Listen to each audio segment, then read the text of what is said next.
1 minute late. 1 minute late, he says to me. I will have you know that technically speaking, I am 2 minutes late. Thank you very much. Hello, Mr. Jet. Hello, Steven. Hello, Jackie. Hello, Old Contemptible and Miguel. Did I go through the list? Yes, I got everyone who's there currently. Hello, everyone. Oh, I like all the little emojis popping up in the corner of the chat. That's very fun.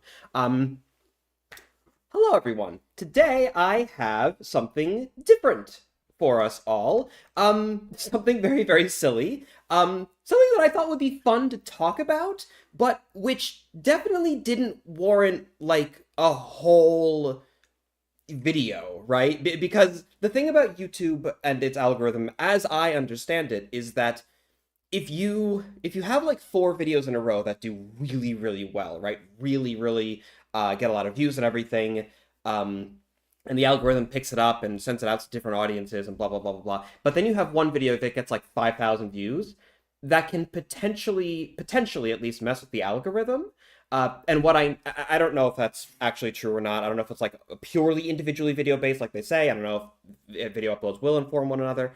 Whatever. What I do know for a fact is that sponsors will care, because, you know, if I get like 4 video uploads, they're all about World War I, and they each get like over 100,000 views. Someone comes in and they say, hey, we want to sponsor a video for you. And I'm like, okay, cool, here's my rate. You know, and because it'll be a World War I video based off all the others, blah, blah, blah, blah. They'll be like, but what about that one video that only has like 7,000 views? That brings your average way down. That's a risk for us. I'm like, well, yeah, but that wasn't a World War I video. That was just me standing in Concord saying, oh, look at this cool thing I found. But a lot of times these things are handled by their own algorithms and calculations and formulas and whatnot. So, you know, it makes it tricky. So this is something that I thought would be fun to talk about, but I can't make a video about it. Aha. A live stream. A live stream is how I can talk about it. So I really have no idea how long this stream will last. I have no idea how long I will be here. It's really just gonna be, we'll just go through. I'll have fun talking about the designated topic. Maybe we can have a little bit of Q&A afterwards, depending on how long it takes. But then otherwise, that'll be that. And I'll leave it up on the live stream section as like a sort of half video, half whatever this is, right? Why did the channel name change? It did indeed. Happy New Year, everyone. I have updated my name to be my full name. I am no longer Brandon F. I am Brandon Fischella. I know that some people will be rather upset by that.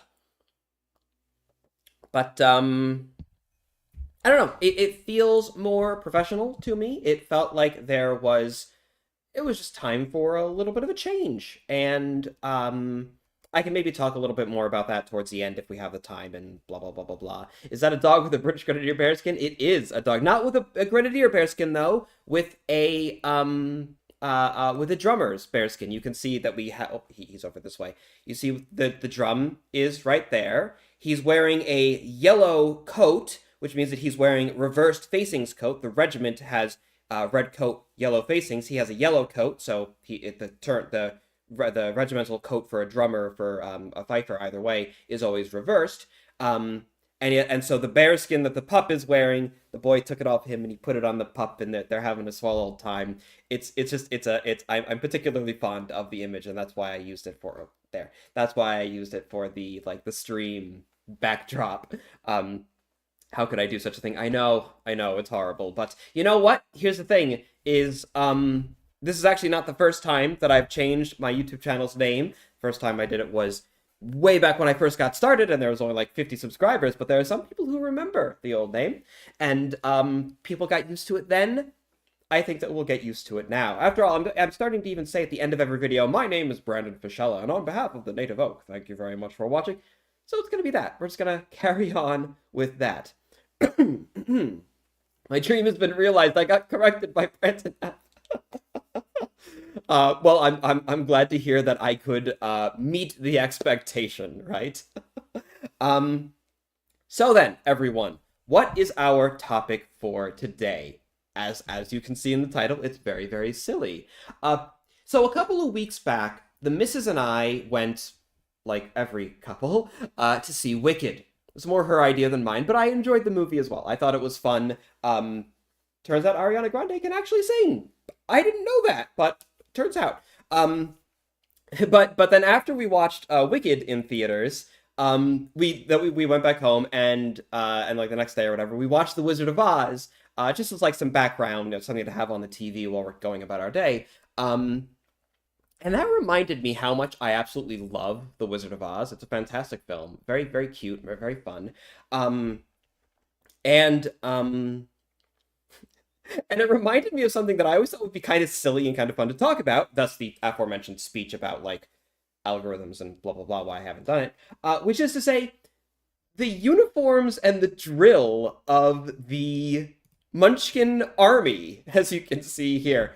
It's like, for what it is, shockingly really good. There's some really interesting part. Now look, we'll start it off here, right? Your face cam is lacking at times. Yeah, it's not a very good camera, unfortunately. The webcam is... I would show you the webcam, but it's...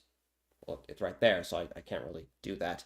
I'm not sure there's much that I can do about that, I'm afraid. If you'd all rather me just turn off the face cam, then please just feel free to say so, and I will do so. The children of the Munchkins, rather, will be a century. Oh, the children of the people who were in the movie would be over a century old now.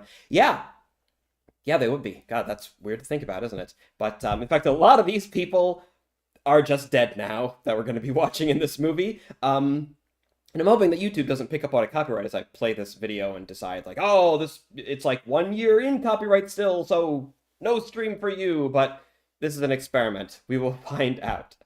Well, thank you, Gaslight. Although technically not actually married yet. We're still just fiancé and fiancée, I think is the technical. Whatever. I just refer to her as the Mrs. because it's easier and it's quicker, and because the exact nature of my relationship status is no matter of concern for the commoners, all of you filthy, regular, normal chatters, right? So, no marriage just yet. But it's on the way, as soon as we can afford to do so. Fiancé? Okay. Alright, so anyways, The Wizard of Oz. So, I will readily admit that their introduction, right, is pretty horrible. These are the soldiers over here. Keep an eye on them as they parade in, right? Now, look, they're out of step. The arm swinging is all off. They're way off and everything. Are the Munchkins always on half pay? Well, they are a peacetime army, as I understand it. They're really not very good in combat, which we'll get to. But this right here is a horrible, horrible display, right? They have no idea what they're doing. It puts us off to a very poor start. Like, oh, what is this going to turn out to be? We thank you very Let's just skip right. All right, but get a load of this. Get a load of this parade step, okay? So, we have, first of all, an NCO, I believe it is. He has the same color uniform, which indicates to me that he is probably a sergeant of some sort, or maybe even a corporal. Obviously, if we're going based off of the British Army of the long 18th century, then sergeants would have a slightly finer quality coat, and it would be a slightly brighter color, if I remember right. It's been a long while since I've read that particular detail. But I'm guessing, based on the epaulet that... Or hold on, does he have one or two epaulets? Oh, no, he has two epaulets. Okay, he might be a junior officer. In fact, this might be one of our ensigns because he has two epaulets. Now, if he had like a smaller single epaulet, that might indicate to me that he's like an NCO or something. But yeah, it's interesting to note that his plume is the same, his shako is the same, tails, facings, all of that is the same, except for the epaulets, which tells me he's above the common enlisted man, but he isn't quite like this guy over here. We're going to get to this guy soon enough, right? But he helps Dorothy into the carriage. He then goes back, takes a step on the parade ground. He is in the same place as an officer. He's ahead of the column, and he's to the left, which is interesting. But look at this. They step up, and they've actually got it. Now, some of the arm swinging is a little off, right? Some of the arm swinging is a little off, but all the same, they're able to keep their step pretty decently. They're able to keep their places in the formation pretty well. If you look at their foot placement, right? Look at how they lay their feet out. They're stepping out, sort of like a goose step. Their feet are parallel the whole time with the ground. that is something that many Napoleonic reenactors have a very difficult time keeping, right? Now, here, actually, I will pull it up. We will see, let's see here, Napoleonic cartoon, the volunteers. A big part of Napoleonic drill is when you are in ordinary time, you want to keep your feet parallel to the ground, right? Here we are. I've got it. Oh, no, this isn't. That's not it, as it turns out. Napoleonic cartoon. So I don't remember the exact name. Let me see if I can get a full and proper picture of it. But you always want to keep your feet parallel to the ground. It helps you to control your pace. It helps you to keep in the line with all of the other soldiers, right? It's a big part of the ordinary time. Now, the interesting thing here is that these guys aren't actually marching in ordinary time. They're marching at a quicker pace. But hold on, let me see here. Maybe I'll just do Fencibles Militia. What is the name of this cartoon? Aha! Here we are. Open image in a new tab. Here we go. Oh, no. Ah, sorry. Hold on. Please hold. Oh, blast. It's going to do that to me. Okay. How do I remove the tab? It doesn't want to let me click and drag in. Nope. Oh, move tab to new window. There we go. Okay. Here we go. So if you look at these boys, right, this is the supplementary militia, right? This is like a classic Napoleonic era cartoon that's sort of making fun of the quality of people who are volunteering during the wars when things have been really great. It's making fun of their quality. So we have obviously a drummer with 2 peg legs over here. We have some sort of an artisan. He has his apron on still. We have an artist who is very ill-fitted into his uniform. We have the fat officer who thinks he's all important with his flag of St. George slaying the dragon. The hats are fitted every which way, and half the guys don't even have their proper military hats. You get this great guy with his stocking is like it's way too big, and he can't not his stocking, his stock, which he can't even lower his head or anything. And one of the big things that they're making fun of is you can see half of these guys, this guy over here, this guy over here, they have their heels way up. That is a classic indication of just a genuine lack of professionalism, right? Diabolic. We don't have to get into that, Antilicus. We don't have to get into that.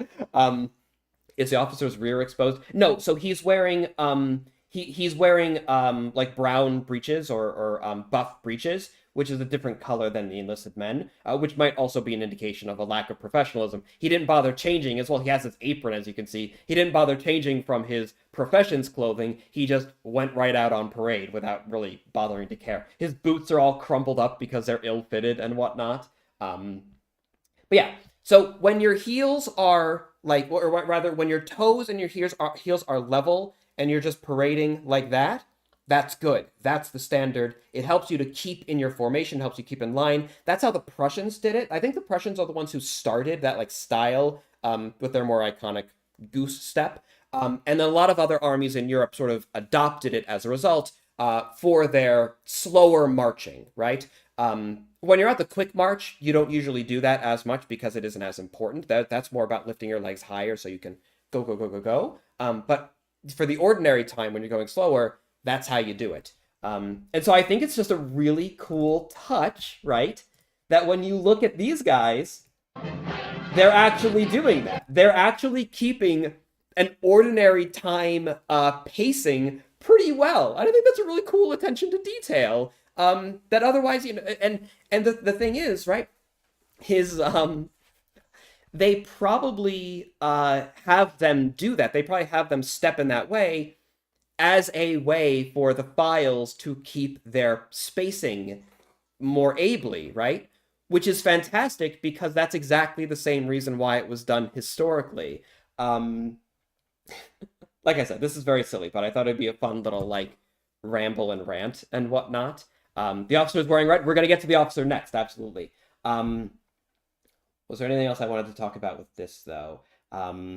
It's interesting that the trousers have stripes down them, which is more of like a Victorian thing, but, it's still military.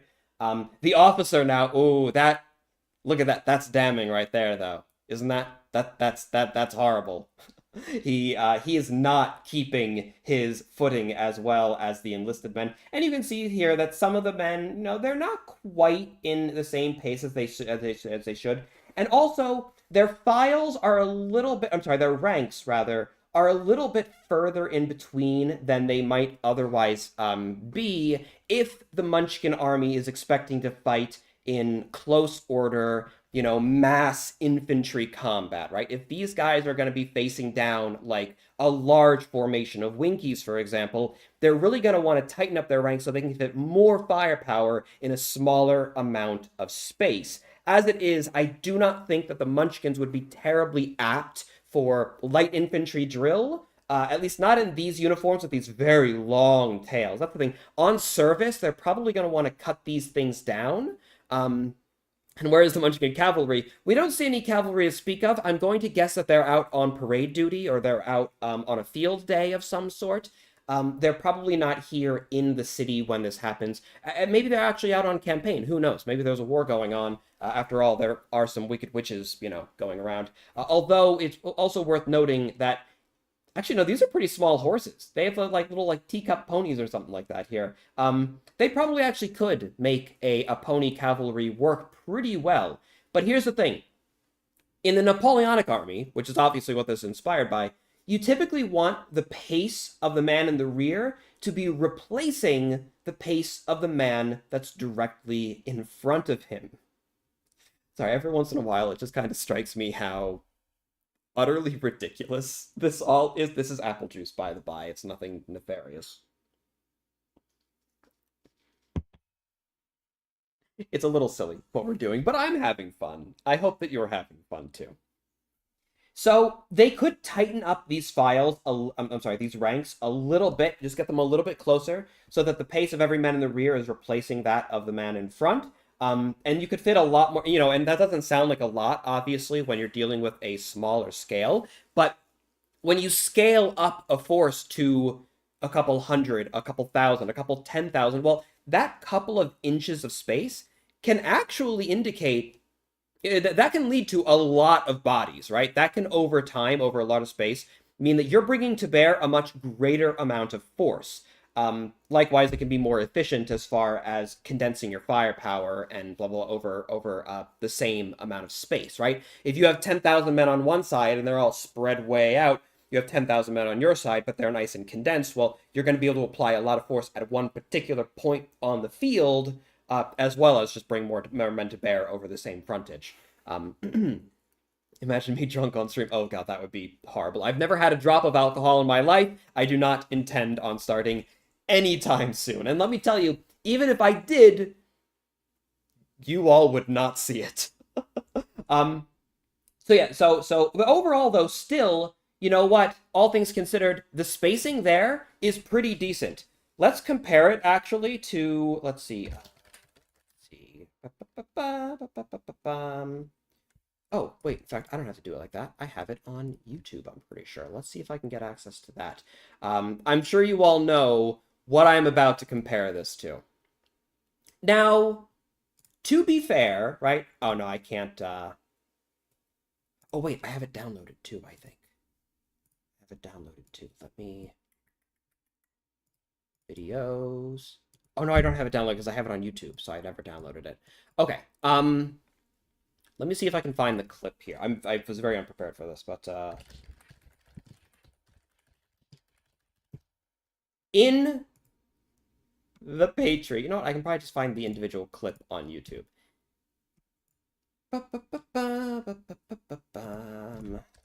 Patriot Charlestown. When they are marching through Charlestown, you get a great clip. It's not here either. How can I find this? Oh, wait, maybe it's here? Aha! It is here, I think. Okay, let's see if I can get this to work. You'll note though there's a scene when the evil, dastardly British, they come in and they take Charlestown, and they force poor Aunt Charlotte to flee with all of her slaves, and they're totally in for it. They're totally willing. They love her. She's such a good owner. It's fine. Don't worry about it. And it's oh so tragic and sad. And then the evil British, they come along, and the flag becomes all dark. Look, here it's free Charlestown, but then, don't tread on me! Dun dun dun dun! It's so evil, and oh, we have the warships in the distance, and the soldiers are parading in. Lightning. I'm honestly so kind of surprised that they don't have like a big old lightning storm going on during the whole thing. But as the soldiers parade in, oh, and we have those evil generals walking out of the big old building as the soldiers come down into the present, and their footing is, by the by, way off of what it should be. Right foot behind the left when you're coming down to the present, and also the flippin', get that musket over your left leg, please. Not in the middle. You're going to be blocking your vision. Off to the side. Just a little bit off to the side. It's so easy. It's so easy. It's right there. Oh, yeah, actually, I think that they did add a thunder sound, didn't they? Hold on, what's it called? That was the artillery. Oh my god, they do have thunder. I forgot that they have thunder sound. Oh, that's rough. Oh, that's so rough. Okay. Anyways. Thomas, though many seasons have passed, it seems like only yesterday when we last They saw come each other in down, they got their Charlestown. flags and their drummer. Incidentally, anything wrong with that? No, shit, it's not so. It was with great First of all, sadness that I learned of its recent... First of all, what's with this high step that they've got going on? Look at here. I'm just gonna mute it so I can talk over his voice. Look at this guy right here. He's 1, 2. They're lifting way up there, which is totally unnecessary. Every once in a while, you get like a new reenactor who will start marching like that, and all the other guys are like, "What are you doing?" They're like, "Oh, that's what I saw in the movie." No, no, no, no, no, no, no, no, no, no. You should basically just be marching at like a walk. It's just a more formalized walk, really, even in this time period. Now, during the American War for Independence, the whole, like feet are straight to the ground, you're replacing the step of the man in front of you, definitely not anywhere near so formal as that, right? Especially when you're out on, like, campaign, you're not even going to be marching in step for the most part. You're just going to be at the route step. You're just going to, get to where you need to get going. However, this is a parade, right? So the spacing between the ranks won't be quite as intense as it is during the Napoleonic Wars for the most part, but all the same, these guys look at how far apart they are. They're way, way, way, way distant. They could definitely be closed in a lot more. And let's see, how is their step? Their step looks okay. Like, as far as keeping pace with each other, it's decent enough, right? But overall as well, let's see, I think that there's other scenes. We'll have to look for the Battle of Camden. No, we don't have to haggle about that too much longer. But, definitely, like, not the best showing for a parade, considering that it's like a military film, right? Like, it's literally a historical drama that's meant to show the British Army as being professional. There's no musicians' lace. Oh, yeah, the musicians' coats as a whole are still... Yeah. That's a whole other conversation, though, right? Did they have hobnail boots at this time? I'm not actually sure. That's a good question. I know a lot of reenactors have hobnail boots, but I don't know if those are accurate. I feel like there's always been a question over how authentic those are for different ranks. I only ever had flat-bottom shoes, just the wood and the leather, no hobnails. High stepping is typical for those in cavalry boots. That's fair. I mean, you kind of have to because of how the cavalry boot is constructed. You definitely can't be having a step like this in a cavalry boot, that much is certain. Anyways, let's move on, though. Get a load of this. Just gonna wait for him to come in. Okay, first of all, let's talk about the way that they're stepping as well, right here. I don't really have a lot of room to actually, like, show you. I can't really stand up with my chair here and everything. But as their legs are flaring out, right, they're coming up like this, which I think, and it's sort of like a, 1, 2, 1, 2. which I think is really, really interesting, right? Because it's like a weird combination of Napoleonic drill where the palm is always open, right? If you're throughout most of the 18th century and early 19th century, you don't have a closed fist on parade. You have an open hand. You don't have it like this, right? It's not a very, very strict, Roman salute kind of thing, but just have an open palm resting easy, and you can just sort of have it hanging at the side, as is comfortable, right? The entire point is to be comfortable and without constraint, right? Just have an open hand. These guys are definitely much more formal about it. So they formalize that elements of the parade a bit more, but that's fine, right? I think that it actually looks pretty sharp. But it's like that Napoleonic element with a modern day Russian style parade step, right? Here, let me pull up a clip of that for you as well. If you ever see an Eastern parade of any sort, right? Russian, Polish, I'm pretty sure they do this. The Chinese absolutely do it. Everyday parade. They have a parade step where as the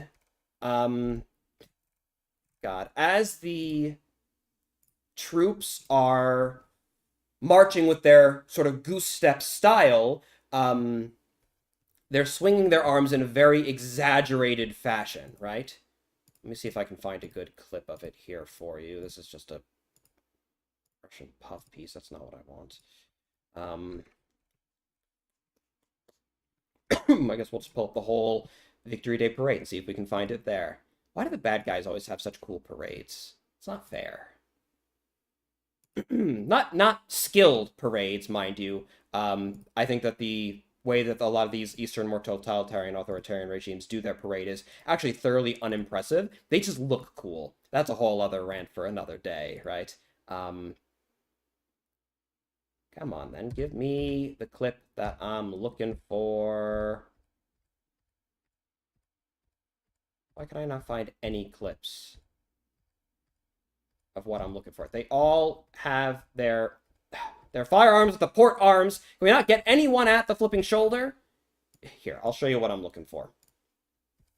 I'm looking for some people at the shoulder, because you can see with the officers how they're moving along, blah, blah, blah. Sometimes they're all... This is like the pass-by. We need to find a different segment of the parade.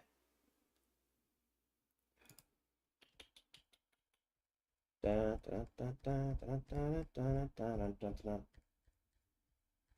not a Russian march. Okay, we don't want to see you, bud. We don't want to see you.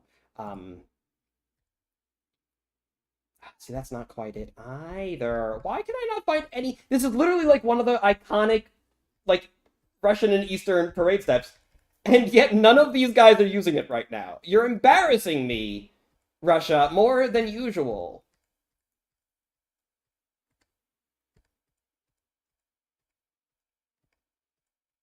I did not expect this was going to take this long. I should have prepared this in advance. What the flip?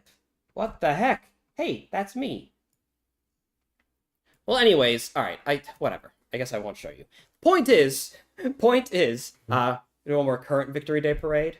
I don't know. Point is, though, is that they always have their palm closed, right? Sort of closed, thumb up, along the fist like that. As they go out and in, out and in. Here, they've sort of combined that with a Napoleonic open palm, out and then in, out and then in, which is absolutely a later development, right? This is not a Victorian, this is not a Georgian era thing to do, because all of that drill was obviously very practical, right? They were stepping the way they were stepping because it served a purpose in the field of battle, and as we get more and more modern, the practical necessity of those things sort of declines, and the role of parading goes from rehearsals for battle and more into a more esoteric, more cultural kind of space where it's about showing off discipline and esprit de corps and and your abilities to be like more robotic and whatnot. the whole idea of like, in like the 18th century, for example, if a soldier is on sentry duty, he's not going to be standing stock still, eyes straight ahead, unblinking, unchanging, not looking side to side, never laughing towards trying to distract him. That's a very modern idea, right? Very, very modern idea. But like, if you look at even a super like late Victorian parade, right? Like we have like footage of like Queen Victoria reviewing some soldiers, or soldiers doing like a trooping of the color way back in the early 20th century, and you'll notice that like the standards are a lot different. Like you'll see some heads occasionally darting around, and you'll see some people are a little bit more lax and relaxed about certain things, in a way that they are absolutely not today. And like in the 18th and 19th century, if you're standing on sentry duty, you're not standing stock still. You're looking around. You're actually on sentry duty. You're at a relaxed pose, and you're just sort of checking things out, being like, okay, anything different going on over there? No, blah, blah, blah. Because they're being sentries, right? Because it's practical. They're there for a reason. It isn't just for the ceremony of it, right? Obviously, modern day, like sentries outside Buckingham Palace, for example, is sort of a mixed role. They're there for a reason still. There is a practical purpose, and we've seen those guards actually, do things, tantamount to being a sentry, like on their role there. But they're also there for a ceremonial purpose, which is why the whole like, oh, you're only going to stand in a certain way, you're only going to look in a certain way, things like that, right? So it's interesting to note here as well that these men are all marching. Their muskets are in their right hands at the advance. They're not at the shoulder. The shoulder, at least I should say in the 18th century, the shoulder would be the musket on the left shoulder, and they're holding it by the butt, right? By the very end of the stock there. And also the entire musket would be turned around so that the lock is facing out, right? If I'm holding it on my left shoulder, the lock is facing out away from the body. Whereas these men are going at what in the 18th century British Army would be considered the advance. They have it in the right arm, and they're gripping it actually with their hand around where the lock would be. I doubt these things actually have locks because they're toy props, obviously. But they're gripping it with their fingers, presumably around the trigger guard in the right hand.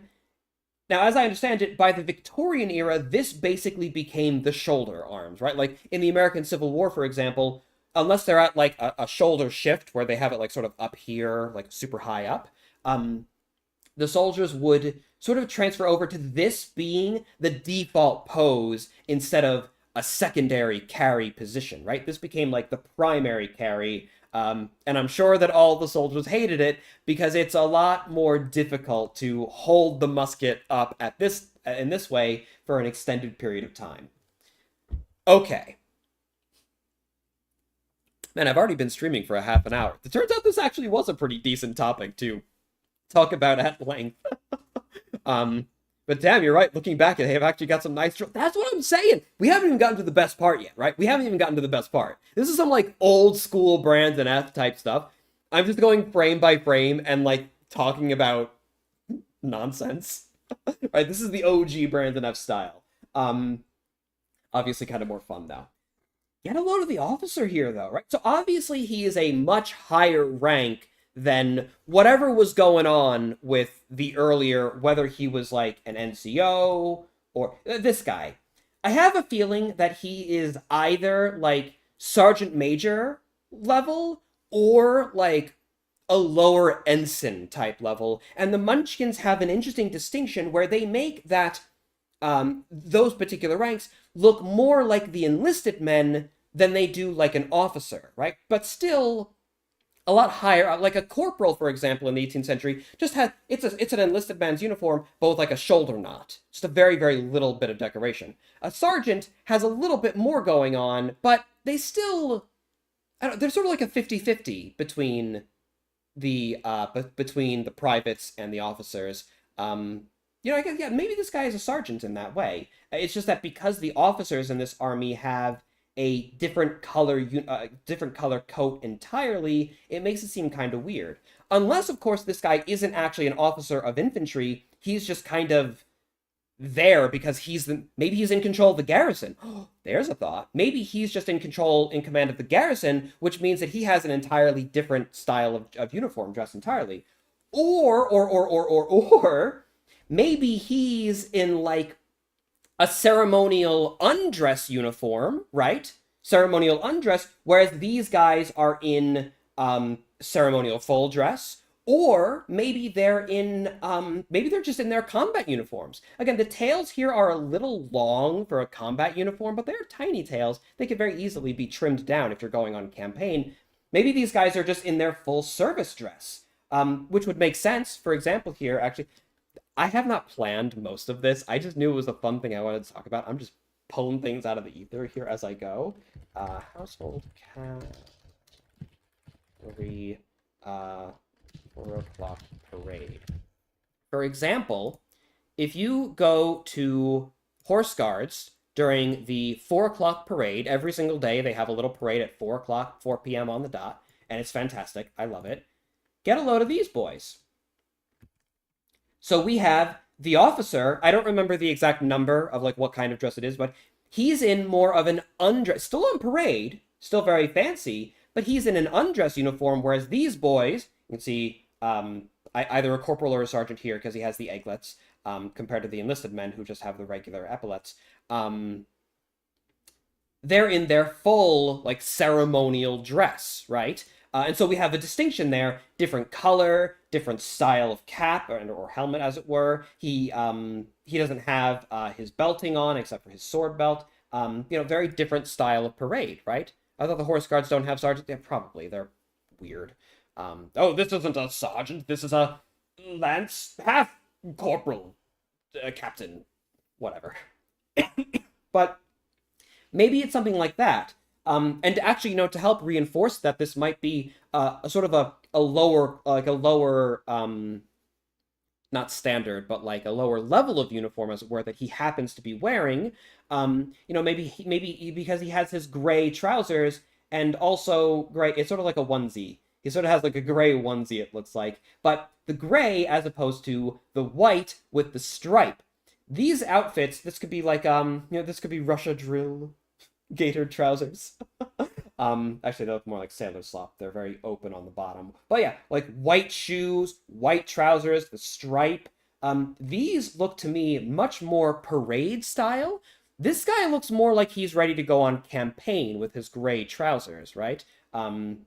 It's probably going to be a thicker material. It's easier to keep clean. It's easier to look clean. Blah, blah, blah, but it doesn't look quite as sharp as a white uniform, which is obviously that much harder to keep clean, right? With the stories you hear from the production of Oz, I wouldn't be surprised if the Munchkin infantry had to fight their way home through a wicket. that would not be certainly surprising.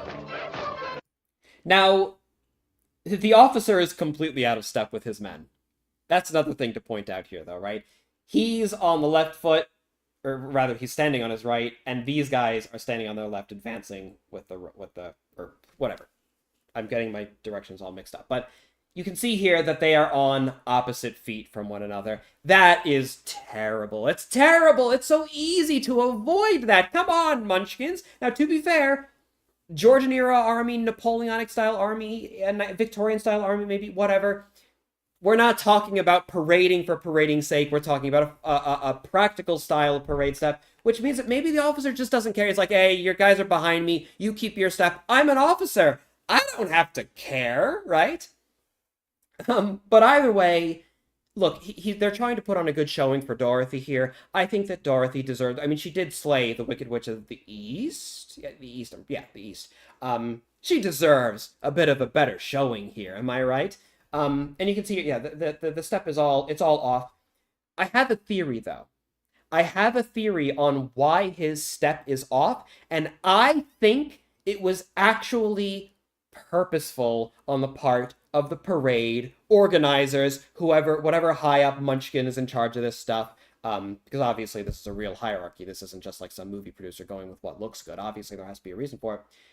You'll notice here, the men are at the advance.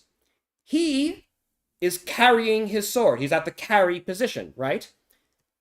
his sword is in his right arm. The muskets are in the right arms, which means that if they were all in step, they would all be swinging their arms in the same time.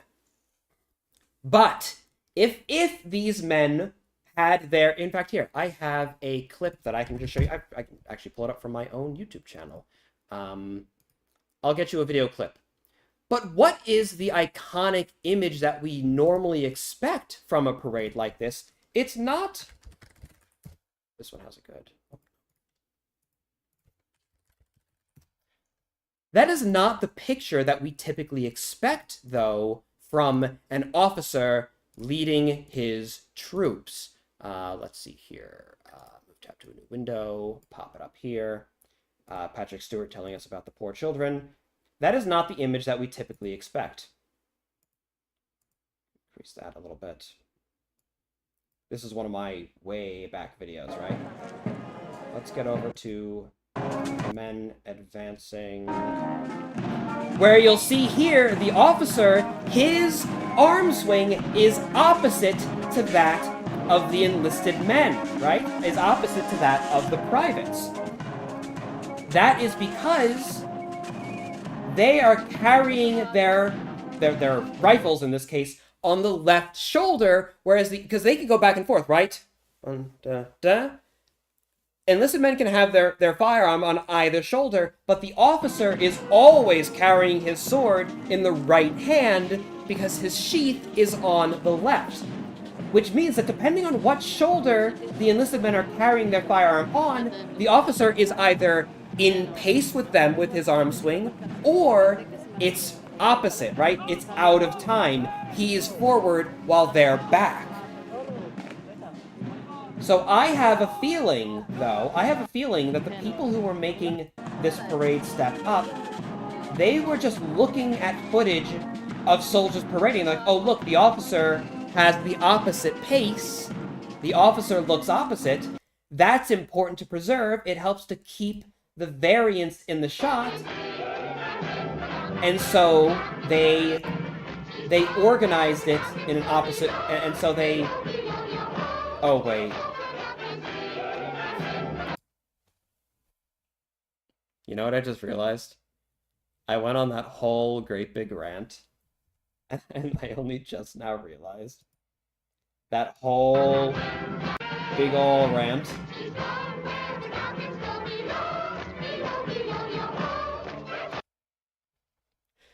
The officer started in step. He started in the same...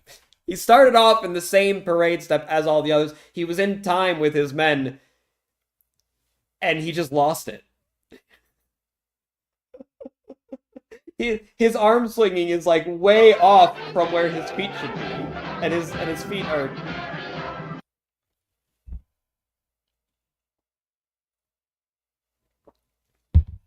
So, anyways, yeah!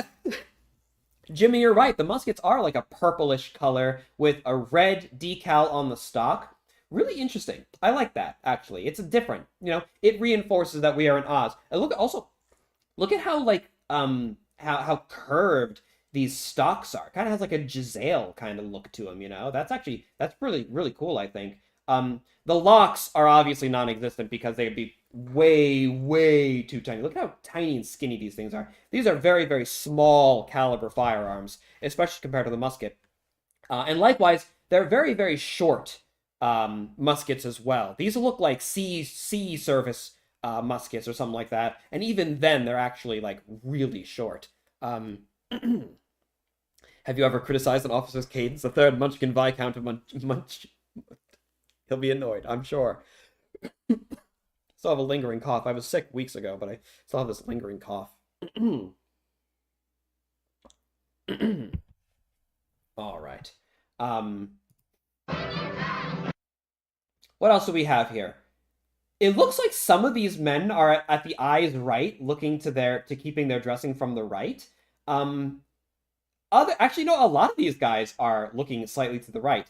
You may be aware that in the 1764 manual exercise, so like whenever you go, for example, to an American War of Independence reenactment, and you see all the reenactors standing at attention with their heels closed and they're looking straight ahead, That's wrong. That is very wrong, and it is quite literally the first page of the manual exercise that explains how the soldiers should be standing and should be marching. Their heels are not together. Their heels should be close, but just ever so slightly apart. Likewise, they should be looking to the right. Typically, it's understood that the left eye should be in line with the buttons. They're looking slightly to the right. They are marching with their eyes slightly to the right. They're standing to the right. Everything, they're looking like this. Now, hold on. Why are they looking off to the side when you'd think they should be looking where they're going? Well, because that's where the officer is.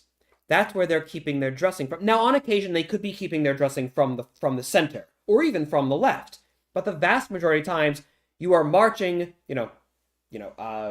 23rd, will advance by the right, quick march by the right. You're taking your dressing from the right. You're keeping an eye, if you're keeping it like this, you can see what's in front of you, and you can see what's to your right without actually moving your head, without bobbing about like a pregnant penguin, right?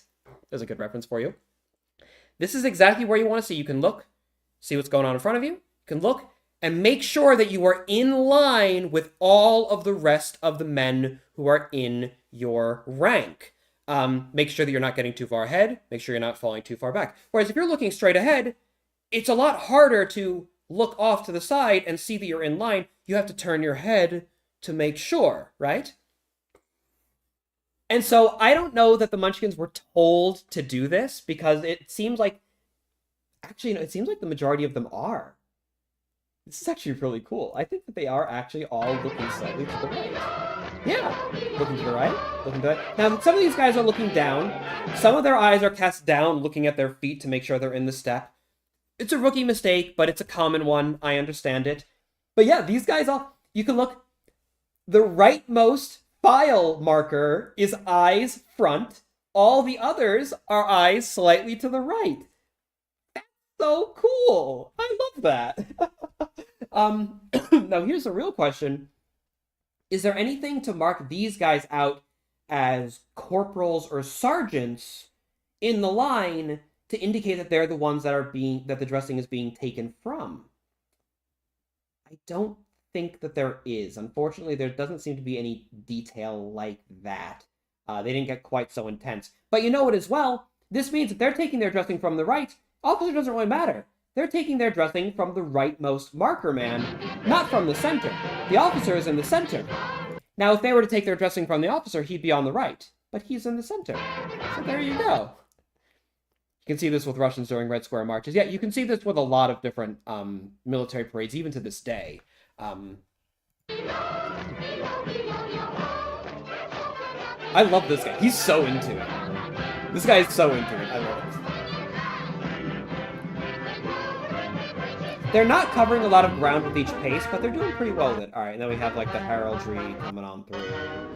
They're like, oh yes, she's dead. Turns out she's dead. Oh yes, she's dead. We have an ad for Paramount or something like that. I just did this as a screen grab from YouTube.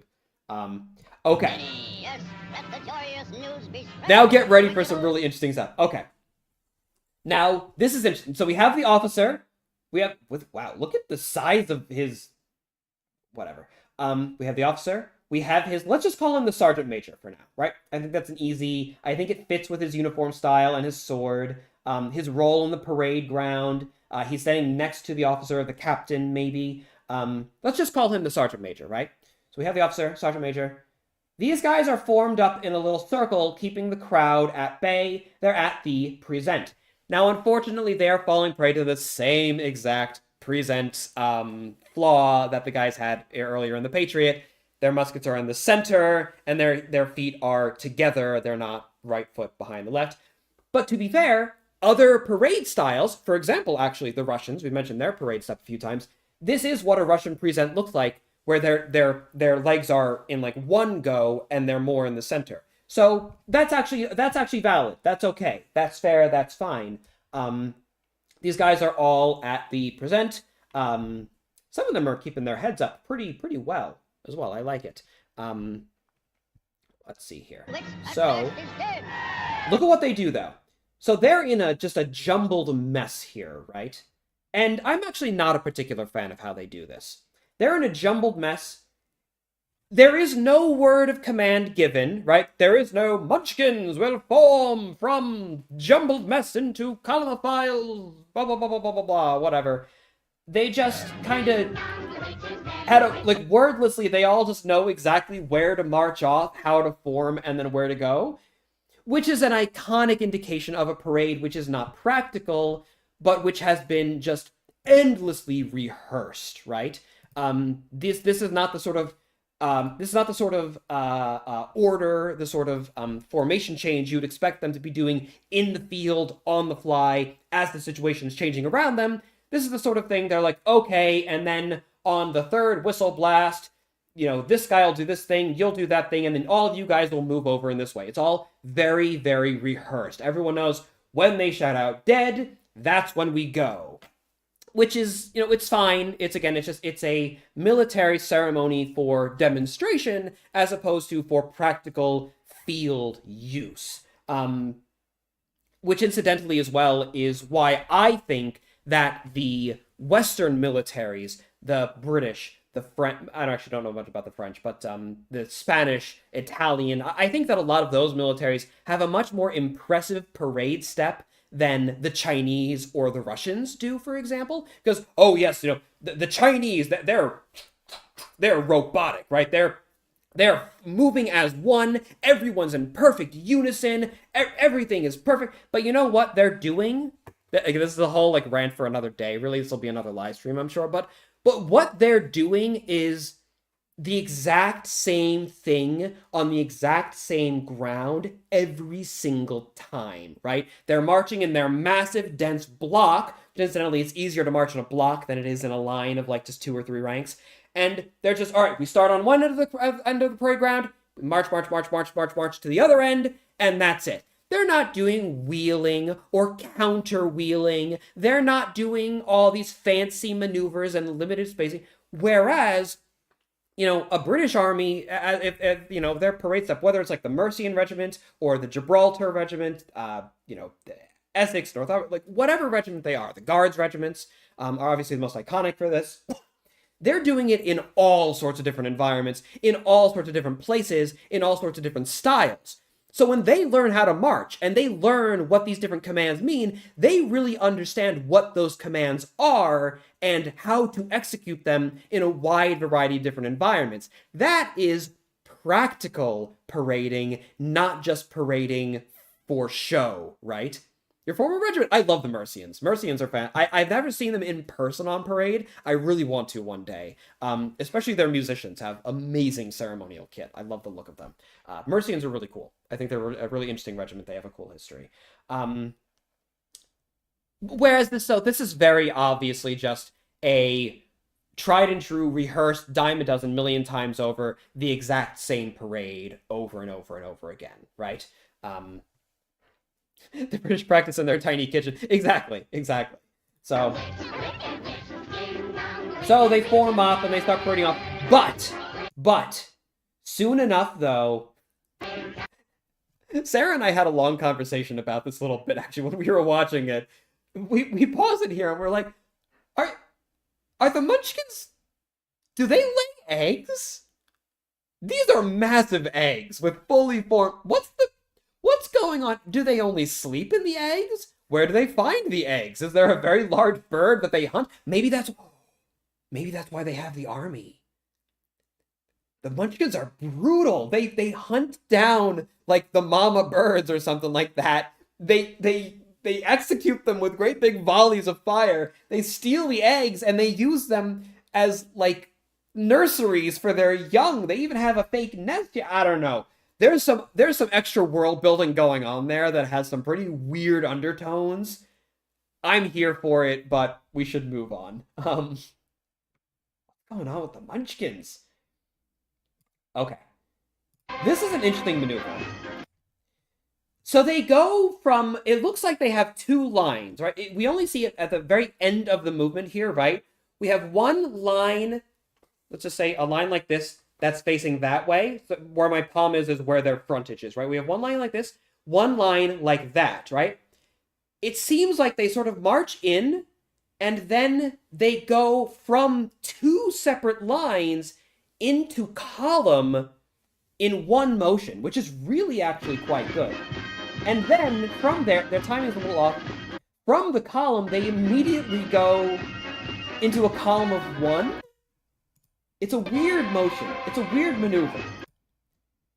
Yeah, the two lines form up into a column, then they turn off to the slide, like at an oblique almost. They turn at an oblique, where they then form off into another line that's only single file. Or a column, I guess, it's single file.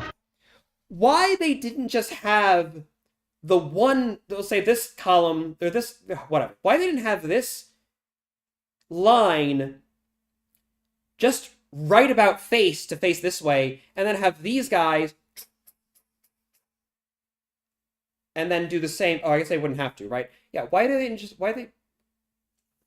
they're both like this. Yeah, why they didn't have these guys just right about face, and then these guys, bump, bump, bump, bump, bump, bump, bump, and then you're already in your column of one, and you can march off. Trying to do this with my hands is really difficult. But that would be a lot easier, right? That would be a whole heck of a lot easier than the little formation that they're doing there. Again, I think that it does indicate, though, that this is ultimately a parade for demonstration purposes. This is not practical parading, right?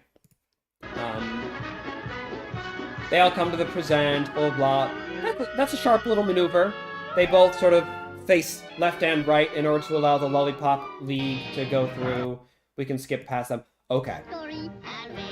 Now here's the bit that... This entire half video, half live... I've been doing this for an hour. I think I might be unwell. This entire bit, right? This entire bit was honestly inspired by one portion, right? By one little bit. Look at what the soldiers do when we next see them. Just focus on what they do. Get a load of that. Get a load of that. Okay? Did you pick up on that? This is a left backwards wheel on the center. The line is like this. Ooh. That's insanely difficult. And in single file. That is in a single rank, rather. That's hard to pull off. That is very hard to pull off. So, a left wheel, right? Now, normally, a left wheel would be done from the left. So you go from here, like that, right? Or if I were to reverse it so that you can see it, like with the camera properly, it would look like that, right? Your leftmost man, I'm going to reverse the direction so you can all see it better. Your leftmost man is your marker man, right? He's the flugelman, and he is setting the pace for the entire formation to turn, right? He's setting the pace for the wheel to spin. That means that the men who are inside the wheel are moving very, very slowly, whereas the guys on the outside of the wheel have to move much more quickly in order to get the formation done. Something else that you can do, though, is you can wheel on the center, which is harder because then you have two wings which have to try and keep in a line with all the rest of the men. Wheeling on the center allows you to keep the formation more or less in the same physical space, like in the same position, whereas like a wheel otherwise is changing your frontage pretty dramatically, like where you're based and everything. But wheeling on the center allows you to more or less just spin in a circle, stay where you are. It's a very difficult maneuver to pull off, especially in quick time. These guys are moving quickly. That's a tricky thing to do, and yet somehow they actually manage to pull that off, which is crazy. This is a backwards wheel to the left. Well, I guess actually it's not a backwards wheel because when you're on the center, half the people are moving backwards and half the people are moving forward. Yeah, so I guess it's not technically a backwards wheel because when you're on the center, it's just a wheel. Obviously, if you're wheeling from the left or from the right, this would be a forward wheel and this would be a backwards wheel.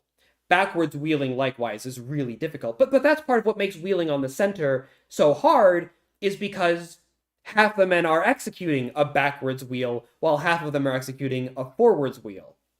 It's really tricky to do. And honestly, the fact that they pull it off so sharp, look at that. Hold on.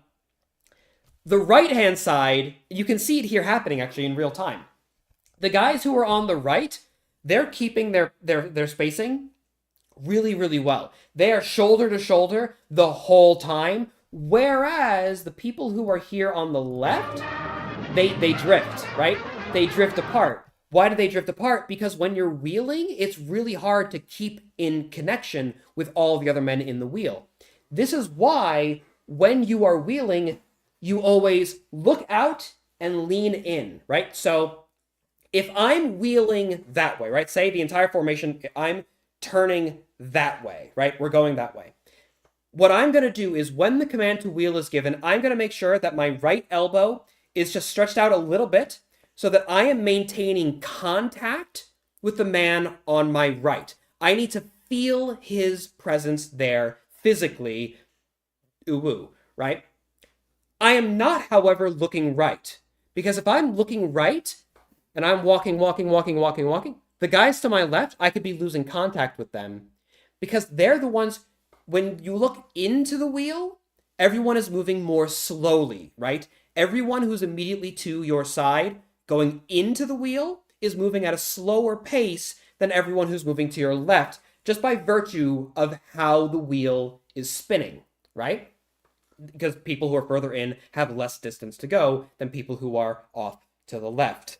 So what you're doing is you are leaning in, you're feeling in, and you're looking out. So if I'm turning that way, I'm looking this way because I need to make sure that I can see the leftmost man, the man on the far end of the wheel, to make sure that we are still in a line, and so that we can all move as a single wave, right? As a single line. Because incidentally as well, the man who's on the far end of the wheel, he's always going to be looking into the wheel. He's the only one for whom that's an exception. Everyone who's in the wheel is looking out. The man on the very end of the wheel is looking to the right. Yeah? Yeah. And so, because these guys, they were wheeling well, but they didn't quite maintain the contact and they weren't looking in the right direction, that means that the people who were doing the backwards wheel had a much harder job, and they lose some of that cohesion. They break up some of their line. Now, this is not a very big deal because we're dealing with a very small formation for a ceremonial function, but if they're in combat and we're dealing with a line, like say we're dealing with like a battalion that has to wheel 300 men or something like that, all of a sudden, men losing contact with one another, bits of the line breaking up as they go, you've just opened yourself up to a flying monkey attack right there. I mean, you gotta be better about this, guys. Those aerial attacks will really get you. They will snatch you up. Now, if you obviously have a whole line of bayonets, pointed up in a great big row, the flying monkeys won't be able to get through that. But all of a sudden, if there's gaps in between your ranks, those monkeys, they're going to swoop on right down to your side, snatch you up, and away you go. It's hard. It's a whole to-do. So anyways, and then their step gets they go into a single column, and their line kind of gets broken up a little bit more, but it's not the best. But then, guys, after all of that, right? After all of that amazing praise that I have for these guys, remember the distinction that I was talking about between practical parading and impractical? I cannot express to you how much I love the fact that, like, this technically has a practical, like a lesson. There's like actually a point to this lesson, right? Between practical and impractical parading. These guys are oh so shiny and smart and drilled on the parade ground, but the very moment that anything happens to disrupt their formation, disrupt the plan, look what happens. They scatter. They run. They go all over the place. Look at this guy. What's going on there? Although, maybe credit where it's due, maybe he's trying to rally the troops. He's saying, stand with me, Munchkins! Stand with me, mighty warriors of Oz or something. Maybe he's trying to do his best, right? Maybe he's trying to do his best. But they all just break. They all just scatter to the hills. If the witch had come out with a detachment of her Winky soldiers and her flying monkeys, this entire village would be razed to the ground overnight. It would be horrible, and she'd probably sing a song about it. Apparently she can sing pretty well. That's from the movie. So I mean, like, will the stream stay up or will it be archived? It will actually be staying up. This is...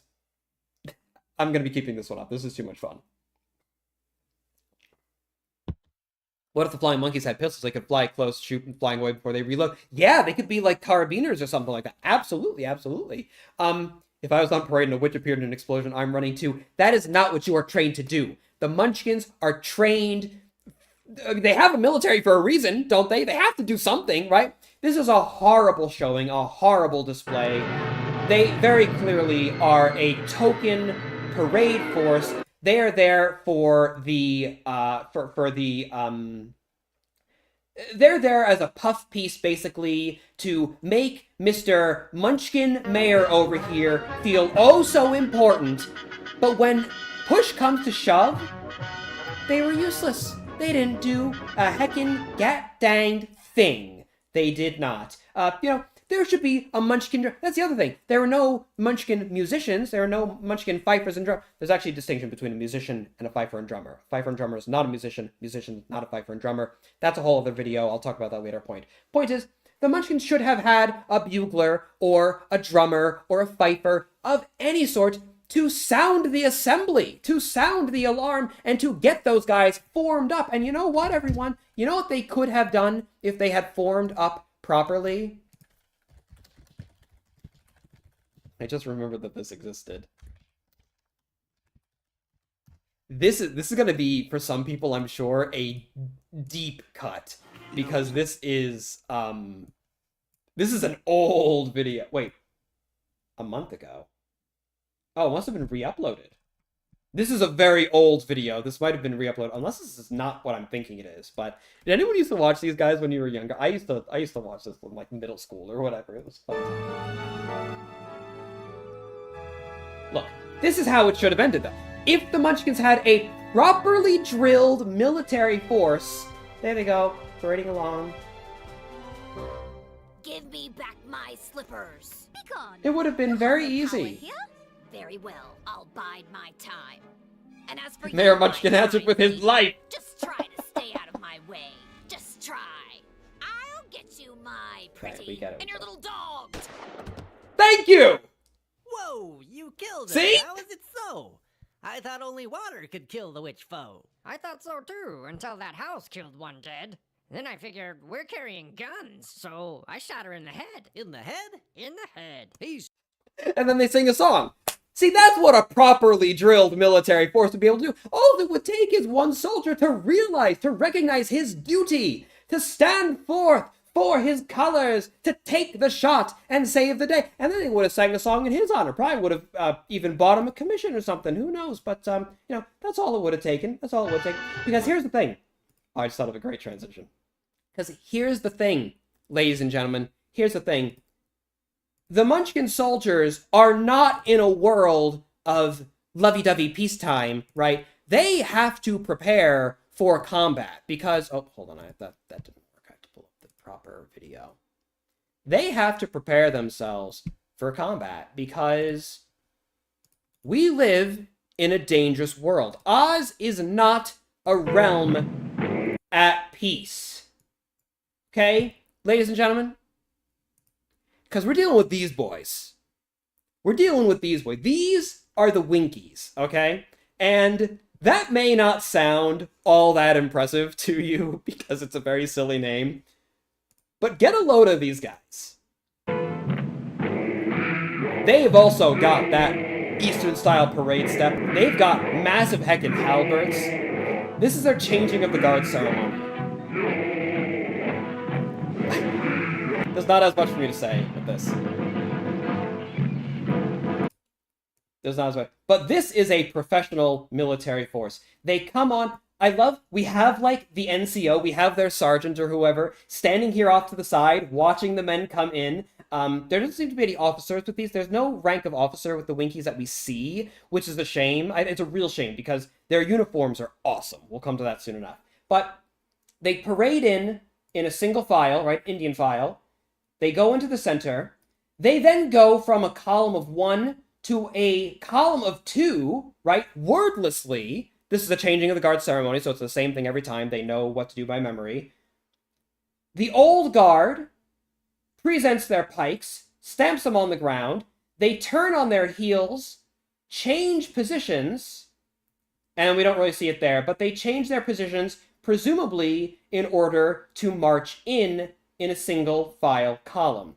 That is an awesome little maneuver right there. This is such a cool scene. And here, look. They have drummers. See? They have their drummers. They have an officer right there. That's probably their officer. In fact, yeah, that absolutely is. Oh, yeah, look at that. See? He's giving little, like, commands with his arms or something like that. We don't hear it, but we see it. That's their officer. He's saying, divide. That's so cool. That's so cool. And they go and form up, whatever. We have the NCO, who's observing the men as they go about their duty. We have the officer who's giving their commands. They have their drummers to make sure that the men are keeping in pace, and they are keeping in pace very, very well here, by the by. You know what this parade, what this guard change ceremony reminds me of a lot is the German guard change. There's a great video of some SS guys, I think it is, doing this in 36. Yeah. It very much reminds me of this parade step and of this guard changing ceremony. And real talk, honestly, it was probably directly inspired by it, considering... Or wait, hold on, when was Wizard of Oz? When did it come out? It was after 36, right? It was... Yeah, 39. So honestly, the Winkies are probably inspired by these guys. A great video of SS guys. I mean, hey, look, it's a cool look. They're evil. They're horrible. We all know that. And then they spin about. And then they parade off. That's what it reminds me of. And I think that that's definitely what it's, like, inspired by, right? So yeah, that's a really cool little maneuver. And then look what we have here. We have what I like to think of as their tap 2. They had a changing of the guard. Now they're closing the gates of the castle, which means everyone in the garrison has to return to the castle, which means you sound a tap 2 and you have a tap 2 ceremony. I really wish that the music here was different than the earlier music, because it'd be really cool to show that as a distinction.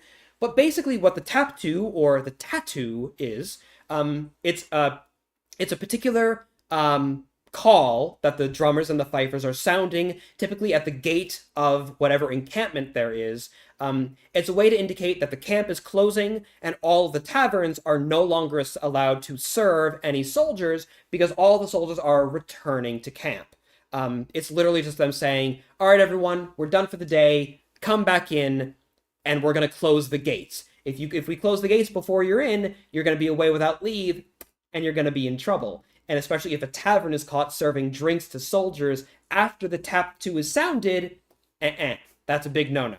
That's really bad. So turn off those taps, and everyone get back home, which is basically what we have here, because we have the final column for the day parading into the town. You know what else is really cool here? Is we can actually see... Hold on, come here. You can see here the sergeant marching in time as the column catches up, and then they turn to the left a little bit, and they're doing that as well, right? He's keeping in pace with his men. And we have the final guard, not the guard change, but we have this final tap 2 here, where the guard closes in. Oh, that's a symbol. Oh, darn, that's not an officer. He just had symbols. I was hoping that he'd be an officer, but he just has symbols as military command, whatever. But we have the guard closing in for the day. The column that's joining is forming up behind them. The NCO is keeping pace right behind. You'll see here soon. He's keeping pace, watching all the men go in, make sure they're in good time, and then he parades in. And then somehow he doesn't notice that 3 other rank and file just happen to join up behind him. I don't know. They kind of lose it there towards the end. Not the most professional. But as we later learn, the Winkies hate the witch's guts, so maybe they're basically just like, I'm not paid enough to care about, oh, this intruder is, oh, whoop-de-doo, I don't care. Whatever happens, happens. The NCO is a little, he's kind of lost. So he's kind of slipped in his job. He's going through the motions maybe, but you know what? It's still just kind of a cool formation to see as they close in there. Let me show you all the formation that these guys are showing. Oh, wrong button. Or not the formation. I just want to give a little bit of attention at long last to the uniforms that these guys have, because it's pretty heckin' awesome. I love the outfit that these guys have. Here we go. Okay. So we have a good clear picture of on the right here. We have, I like to think that this guy is the sergeant, although there's nothing that actually indicates that. That's the thing, is there are no rank distinctions like there are with the Munchkins. There are no epaulets that we can see. There are no differently colored uniforms. There's no difference of equipment. They're all just kind of there, which is unfortunately. But anyways, yeah, so we have the Winky soldiers here. It's sort of like an Eastern Cossack kind of thing. We have these great big sort of like billowing coats with multiple layers, because presumably they're coming from a very cold environment. They have their fur caps here, like a bear skin of some sort. Koala 1203. Oh no. Oh, the alert box is below the display. I have to fix that. Let me see if I can. There. Sorry about that. Koala 1203 has given me $5. Thank you very much, sir. That's appreciated. Happy 20, yeah, I guess 2,000, 2,000, whatever. And 25, how's your Christmas? Oh, my Christmas was very nice. Thank you very much. Got a couple of board games for the missus and I to play. We had a quiet Christmas. We went to see a play. We saw a performance at a local theater, a local performance of A Christmas Story or Carol. Which one? I always get the two confused, which I hate to say.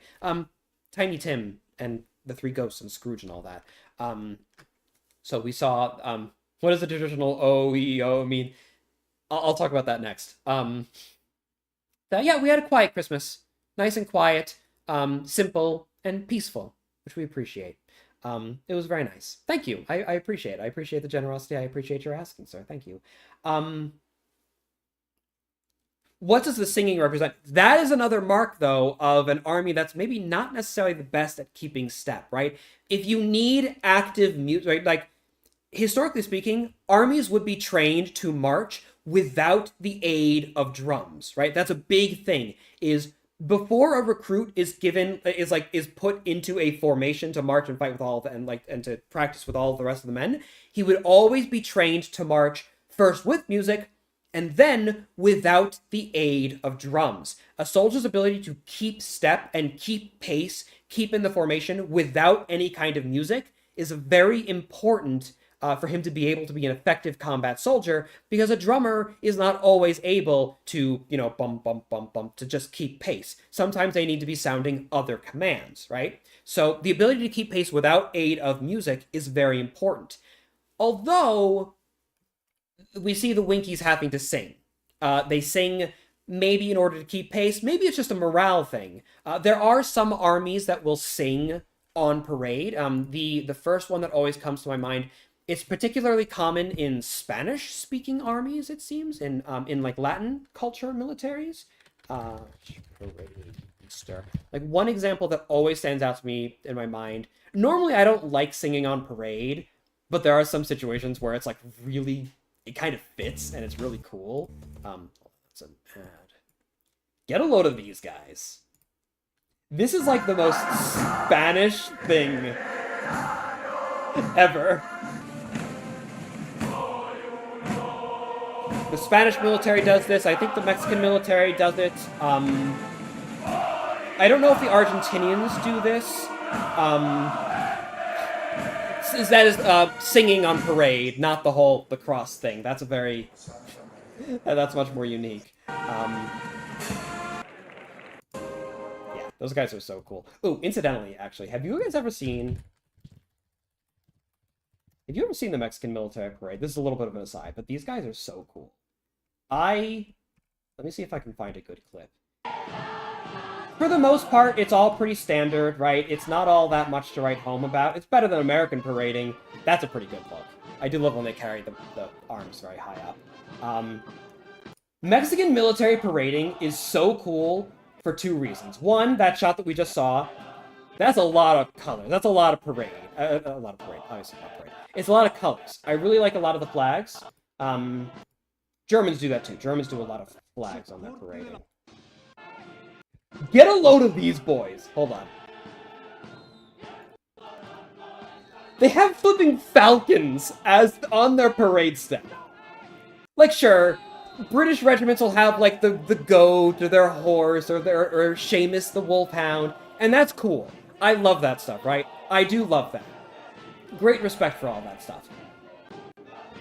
Have you ever seen guys on parade with hecking falconers' gloves? Hawks? Okay, whatever. Hawks? With hecking hawks? That's so cool. I love that. I have a hard time expressing how amazing I think that is. They have pretty cool cavalry uniforms too. I'm not a fan of how they do up the manes of the horses. It seems kind of tacky to me. Anyways, yeah, Mexico has like some pretty awesome parade styles. Meanwhile, the United States has like the old guard who can barely even keep in step. It's, yeah, kind of pathetic, honestly, kind of pathetic. Anyways, so yeah, singing. Romania may do the same thing. Yeah, I believe that. The Russians sometimes sing on parade. The Chinese occasionally will sing on parade. In fact, there's a pretty cool clip actually that I found recently. Let me see if I can find it again. It might be in Chinese, which will make it difficult to find because I don't speak Cantonese or Mandarin or whatever. I'm not very good with languages. I apologize for my ignorance. Let me see if I can find these boys again. Yeah, here we go. Attention retirees. Attention retirees. From 9 a.m. Oh to boy, 10:45 it's a.m. probably a scam. So like we have, this is obviously not like a full formal parade, but we have some men singing on step as a way to help keep that step. And sometimes it works. This is really cool. This is pretty good footage.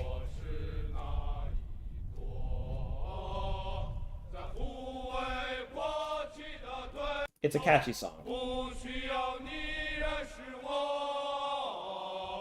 I gotta say though, having every man with flipping eglets like this, like what, is every man like a captain?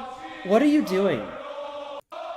Like, it's a little much, you know? It's a little like North Korean with like the massive, massive thing of medals. Like, come on. What are you doing? Other than that, pretty, actually these men might all be officers. Considering that they all have the tie as well, they might actually all be officers. I wonder what the context of this is. What is the context? Is there any... No, there's no description. It's just... whatever. Having an entire column of officers all marching together, I don't know what that would be. Interesting. If anyone knows more about the Chinese military, you can probably tell me that. Who is the military with the Hawks? Mexico. Mexico are the ones who have the Hawks on parade. Anyways, we're here to talk about Oz, though, not real life. Oh, the Indians have such a crazy military parade, too. Indian parading is, like, either the coolest or the silliest thing you will ever see. It's like they took... The Indians, like, took British parade step, ramped it up to 1500, and then also made it Chinese. Or Soviet, probably, is more accurate, because when they became independent. It's... Indian military parading is a whole other world. Maybe that can be a future Silly Sunday stream. But anyways, yeah, the Winky's here. Returning to them, Really cool, like, Eastern sort of Cossack-style outfit. They have, like, these weird beads of some sort that goes around the neck. Maybe as, like, a little bit of armor protection, but not very much. Probably wouldn't be very effective. They have, like, a lamellar, I don't know how you say it, kind of look going on with their breastplates here. Sort of like a Lorica segmentata kind of thing. It looks like they might have some mail under here, or it might just be, like, a really heavily padded gambeson. I'm not as familiar with the medieval stuff, so I can't really comment on too much, but this is definitely an older style of uniform, right? That's the entire point. This is like an old school army that's sort of outdated by this point. They're clearly very professional from what we saw before, but they're not really modernized. They're not using firearms or using very long, rather unwieldy pikes or halberts here.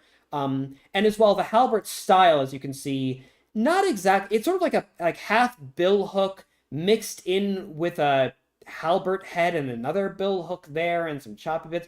It doesn't look like the most efficient army in the world, but but overall, it's a really good look. I think it's interesting to see. You can see another sort of closer look at this guy. Look at this guy. Yeah, he's ready for him. But you know what as well, by virtue of their keeping formations and forming up very quickly, like in the last combat scene, in the last chase scene, I should say, they seem like they might know their art a little bit more practically than do the Munchkins. You know, the witch says, you know, seize them, and they actually do chase off. They're keeping in lines. They have their pikes leveled on a level, by the by. Look, all these guys are presenting a solid line of steel. Which is something more than, honestly, most reenactment groups can do, in which, you know, when they say charge bayonets, like, half the guys will have the bayonet up here, half of them have it down there. Like, it's all over the place. You want those bayonets, those pikes, whatever they are, to be well-dressed. These guys are keeping them well-dressed, and you can see the men in the back have theirs up at a higher level. When you're in two ranks, obviously the front rank lowers, they charge their arms. The front rank, or the rear rank, though, obviously can't charge their arms because there's people in front, so they usually keep them at a position of readiness to then lower if they need to take the place of the man in front of them. Absolutely, that is what we're seeing here, which is, likewise, a really cool touch. One other thing that I can... Oh, that's Discord. One other thing that might be worthwhile to mention, although unfortunately I couldn't get any good pictures of it, in the Wicked movie, in the new Wicked movie, the guards that the wizard has, not the monkey guards, but the foot soldiers here. Again, I wish I had a clearer shot of it because they have an awesome looking outfit. Very impractical looking, but really interesting. It's again very Eastern inspired, very like sort of like ancient Chinese is kind of where my mind goes to it immediately, or like Mongolian maybe. They're wearing sort of like a chaperone on their head. You can see here, it sort of looks like a chaperone, the style of hat. Let me do. Sort of like these guys, right? Sort of like the cloth. You know, the famous painting of like the Flemish merchant or whatever, cloth merchant, who's just showing off, like, look at how much heckin' cloth I've got because I have this massive chaperone. Sort of like a chaperone with a bit of like a tuft or maybe horsehair or a feather there. It's very blurry, so it's hard to tell. But that's a really cool look. The, what are they called? The pauldrons that he's got here are definitely kind of weird looking. They're like all misshapen, and maybe it's designed to catch out a weapon. I don't know. It doesn't seem quite as practical to me. But I think the overall shape that these guys are putting forward is very interesting, right? Ballooning sort of trousers. I think they might actually be like pantaloons that balloon outwards as opposed to skirts. They might be skirts. I'm not sure. It looks like more armor plating there. This guy has a sash hanging down, which indicates that he might be an officer or an NCO of some sort higher up. Yeah, I think it's a really cool look. And so, honorable mention, we don't really see them on parade much, and I don't have any good footage that I can show you because, obviously, this movie is still out, and there's nothing on YouTube or anything like that, so not much that I can say, but honorable mention for them. I thought that they were pretty cool as well. And that, I suppose, at the end of the day, my dear friends, that is the Military of Oz. Oh, right, there was one other page that I wanted to show you. Gaslight Studios sent this to me the other day, and I thought it was very fun. Let me see if I can find... Here it is. There is apparently a website called The Wars of Oz Miniatures. This is, like, actually a thing, as it turns out. I had no idea, but this is actually a thing. So if we go and look up... Where are they? Actually, let me read her about section. The destruction is final. Most of what was once on Earth lies in darkness. The remaining life struggles to survive. Through the centuries, mutating, evolving, and developing, drawing what knowledge they could from the old. New cultures, cities, and rulers came to existence, all vying for supremacy. The world of Oz. Armies form as Munchkins and Quadlings battle the forces of the Winkies and the Gillikins. It's like a whole story. There's a whole lore behind this. It's like, whoa, what? Hold on. Let me see if I can find as well. And they sell miniatures for these. I'm not sure if there's like a whole game based around them. You know, look at it. I don't know what the difference is between the Gillikins and the Winkies. They have more of like a gray face or something like that. But like, not the best quality pictures, unfortunately. But like, they're Napoleonic soldiers. Look at these boys. They're ready to fight. They look like Winkies. I don't know. You probably feel them as Winkies. Where are the Munchkins? Kingdom of Gnomes? There are gnomes. That's fun. Oh, Kingdom of the Winkies. Here we are. I didn't see these before. Yeah, so you see, they have like an almost like an ancient Persian kind of vibe to them, or like Egyptian or something like that. That's a bodyguard. They got sharpshooters. They've got like Giselle wielding Winkies. They all have their bearskin caps. They got flying monkeys and apes. Flying apes. Winky cavalry. Again, more like kind of Asiatic looking. Yeah, there. And there you have the pikemen, right? Are Winkies meant to be goblins? I guess of a sort. This is very amusing to me, though. They got heavy cavalry. Where are... Oh, the Munchkins. Here we are. The Kingdom of the Munchkins. Got the wizard. Colonel Sourdough's infantry. I wish that the pictures were higher quality to be able to show, but it's basically just like Napoleonic, it's like black powder, but with Munchkins. These are Munchkin cuirassiers. I think it's a lot of fun. The size of that cannon compared to the Munchkins. Hot air balloon with a crew. They've got like a gun on them or something like that, it looks like. So, the Winkies minis have a Turkish theme. Yeah, that sounds right. That sounds about right to me. They got Landwehr. So, yeah, anyways, The Wars of Oz with 2 Zs, miniatures.com/store, if you're so inclined to pick up some Wars of Oz miniatures.